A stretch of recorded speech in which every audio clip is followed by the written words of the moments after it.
Good morning student. मैंने आपको कल एक वीडियो भेजी थी क्वेश्चन आंसर से रिलेटेड इंडियन क्लाइमेट से। आई होप आप सबने की होगी और आपको समझ में भी आई होंगी। और ईमानदारी से मुझे बताइए कि आपने कितना स्कोर किया है, उसमें कितने क्वेश्चन आपको समझ में आए हैं उसको। ठीक है, सभी को बताना है। ठीक है, हम पढ़ रहे थे क्या, ब्रह्मपुत्र नदी तंत्र। हमने पढ़ लिया था कि इसकी कौन कौन सी नदियां हैं। अब हम इसकी एक एक जो रिवर है उसकी क्या करेंगे, डिटेल करेंगे। ठीक है, क्या है हमारा ब्रह्मपुत्र नदी तंत्र में सबसे पहले कौन सी रिवर पढ़ेंगे हम, संकोश नदी। कौन सी, संकोश नदी। जैसे गंगा में पढ़ा था ना हमने यमुना वगैरह के बारे में, ऐसे ही हम इसके बारे में पढ़ेंगे। जो ये संकोश नदी है ये कहाँ से निकलती है, नॉर्थ भूटान से। कहाँ से निकलती है, नॉर्थ भूटान से। इसका ओरिजिन है उत्तरी भूटान से। और ये क्या करती है, असम, क्या है, असम और जो वेस्ट बंगाल है, वेस्ट जो बंगाल है हमारा, इनके बीच में क्या बनाती है, सीमा बनाती है। ठीक है, क्या बनाती है, इनके बीच में सीमा बनाती है। और ये कहाँ कहाँ से होकर बहती है, असम से और वेस्ट बंगाल से भी भाई, जब इन दोनों की सीमा बनाती है। और ये क्या करती है, असम से जब ये बांग्लादेश में जाती है और उसके बाद ये किस में मिल जाती है, ब्रह्मपुत्र रिवर में मिल जाती है। कहाँ, बांग्लादेश में। ठीक है, बांग्लादेश में ये किस में मिल जाती है, ब्रह्मपुत्र में। इसके बाद आता है तीस्ता। कौन सी है, तीस्ता नदी। ये भी क्या है, ब्रह्मपुत्र की एक महत्वपूर्ण सहायक नदी है। अब आपको पता है ब्रह्मपुत्र नदी प्रवेश करती है भारत में इस साइड से। कौन से साइड से, पूर्व की साइड से। ठीक है, अब ये रिवर आ रही है ऐसे, तो इसका जो दाहिना पार्ट है कौन सा है, दाहिना मतलब सीधा, तो दाहिना इसका है ये। ठीक है, और बायां कौन सा हो गया, ये इस साइड। तो जो ये तीस्ता नदी है ये इसके दाहिने तट की क्या है, सहायक नदी।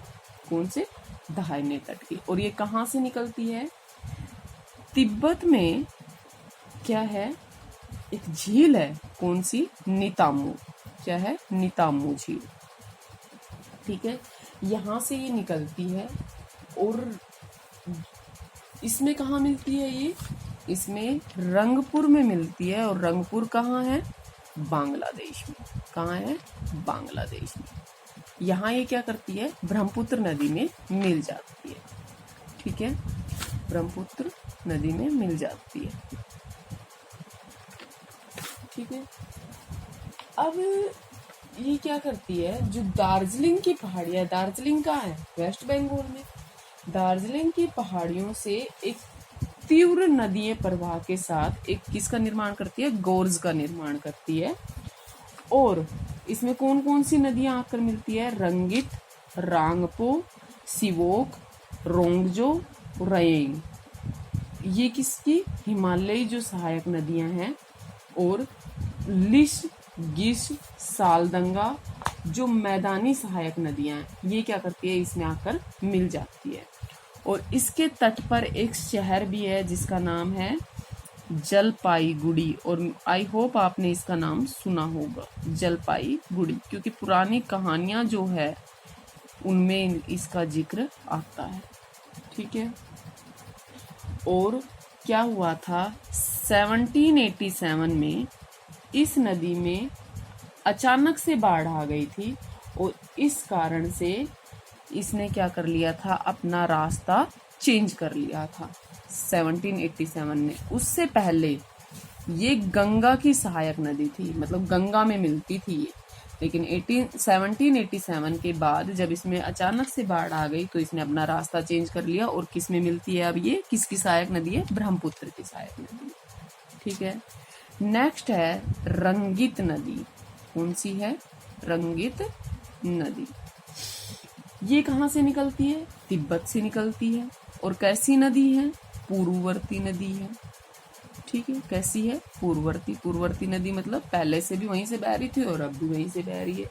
ठीक है, और हिमालय में किसका निर्माण करती है, एक बहुत बड़े गार्ज का निर्माण करती है और फिर उसके बाद भारत में प्रवेश करती है ये, ठीक है। और भारत में प्रवेश करती है लघु हिमालय में, इसमें फिर उसके बाद जब ये भारत में लघु हिमालय में प्रवेश करती है तो उसके बाद इसमें क्या करती है, बहुत सी सहायक नदियां इसमें मिलती है। और जब ये मैदानी भाग में प्रवेश करती है, मैदानी भाग में प्रवेश करने के बाद ये किसमें मिल जाती है, ब्रह्मपुत्र नदी में मिल जाती है, ठीक है। इसके बाद है सुबनसिरी, कौन सी है, सुबनसिरी, ठीक है। सुबनसिरी जो है ये ब्रह्मपुत्र की एक बड़ी सहायक नदी है और हिमालय में जो इसके अगर नदी मार्ग की बात करें तो वो भी काफी लंबा है, ठीक है। पर्वत से निकलने के बाद ये जो ऊपरी असम का हिस्सा है उसके मैदान में कितनी 160 किलोमीटर की दूरी तय करने के पश्चात एक लखीमपुर जगह है और ये लखीमपुर क्या है, लखीमपुर के पास ये क्या करती है, ब्रह्मपुत्र नदी में जा मिलती है, ठीक है, लखीमपुर के पास, ठीक है। इसके बाद है धनसिरी, क्या है, धनसिरी। धनसिरी जो है ये कहाँ है, नागालैंड में, कहाँ है, नागालैंड में, ठीक है। और कहाँ से निकलती है, लैसांग, कहाँ से निकलती है, लैसांग पर्वत चोटी से ये निकलती है, ठीक है। ये और ये कहाँ है, नागालैंड में, ठीक है। और ये क्या करती है, नागालैंड का जो दीमापुर और असम का जो गोलाघाट जिला है उसमें 352 किलोमीटर बहती है, ठीक है। और 352 किलोमीटर बहने के बाद ये किसमें मिल जाती है, ब्रह्मपुत्र नदी में मिल जाती है, ठीक है। इसके बाद आती है बराक नदी, कौन सी, बराक। जो बराक नदी है ये भी कहाँ से निकलती है, नागालैंड से निकलती है। नागालैंड में कहाँ से, माउंट जापो, कहाँ से, माउंट जापो से निकलती है और कहाँ से बहती है, मणिपुर के दक्षिण में, कहाँ बहती है, मणिपुर के दक्षिण में, ठीक है, दक्षिण में बहती है। और यहाँ ये किसकी वो करती है, जो हेयर पिन जो मोड़ है, अक्ष संज्ञा जिसको, यहाँ ये एक मोड़ लेती है, ठीक है, हेयर पिन की तरह। और इस नदी में जो मोसिनराम और चेरापूंजी है वो इसी नदी के बेसिन में स्थित है, ठीक है, इस नदी के बेसिन में स्थित है जहाँ विश्व की सबसे ज्यादा बारिश होती है। और ये हेयर पिन मोड़ कहाँ लेती है, मणिपुर के दक्षिण, ठीक है। अब है बांग्लादेश में इस नदी को जाना जाता है सुरमा नदी के नाम से, किस नाम से, सुरमा नदी के नाम से, ठीक है। और जो बराक नदी है वो ढाका आपको पता है ना क्या है, बांग्लादेश की कैपिटल है। ढाका के दक्षिण में क्या करती है, ये पद्मा से मिल जाती है, ठीक है। अब आपको पता है पद्मा क्या है, ठीक है। और इनकी जो संयुक्त धारा है वो क्या कहलाती है, मेघना, ठीक है, मेघना। समझ में आया, जब क्या गंगा और ये मिल जाती है बराक नदी तो ये क्या कहलाती है, मेघना, ठीक है। नेक्स्ट है काला दान नदी, कौन सी, काला दान नदी, ठीक है।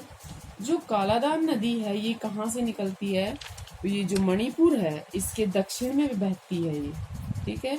और ये दक्षिण की ओर ही बहती है और फिर वहां से क्या करती है, ये बंगाल की खाड़ी में गिर जाती है, ठीक है। किसमें मिलती है फिर ये, ब्रह्मपुत्र नदी में, और वहां पर बंगाल की खाड़ी में गिर जाती है। फिर है सुरमा नदी, देखिए आप, बांग्लादेश में किसको सुरमा बोलते हैं, बराक नदी। ये कहाँ है, ये क्या है, मणिपुर के उत्तर में स्थित है एक पर्वत श्रेणी, वहां से ये निकलती है। और जो इसका ऊपरी भाग होता है वो क्या कहलाता है, बराक, ठीक है। ऊपरी भाग क्या कहलाता है, बराक, और दक्षिणी भाग क्या कहलाता है, सुरमा। ये दोनों एक ही नदी है, मानी थी। 1900 किलोमीटर की लंबाई में ये बहने के बाद, ठीक है, ये किसमें मिल जाती है, गंगा और जो ब्रह्मपुत्र की संयुक्त धारा है जो पद्मा, देखो अभी आपने पढ़ा है, बराक नदी किसमें मिल जाती है, इसमें पद्मा में मिल जाती है। और फिर क्या कहलाती है, मेघना। आया समझ में, ये क्या है, सुरमा और बराक एक ही है। इसको बांग्लादेश में सुरमा के नाम से जानते हैं। और अगर भारत की बात करें तो असम के उत्तर में तो ये सूरमा के नाम से जानी जाती है, और दक्षिण में किसके नाम से जानी जाती है? बराक नदी के नाम से। ठीक है, ये था आपका ब्रह्मपुत्र अपवाह तंत्र। ठीक है, अब कल हम पढ़ेंगे प्रायद्वीपीय अपवाह तंत्र। ठीक है, क्या पढ़ेंगे हम? प्रायद्वीपीय अपवाह तंत्र। Thank you.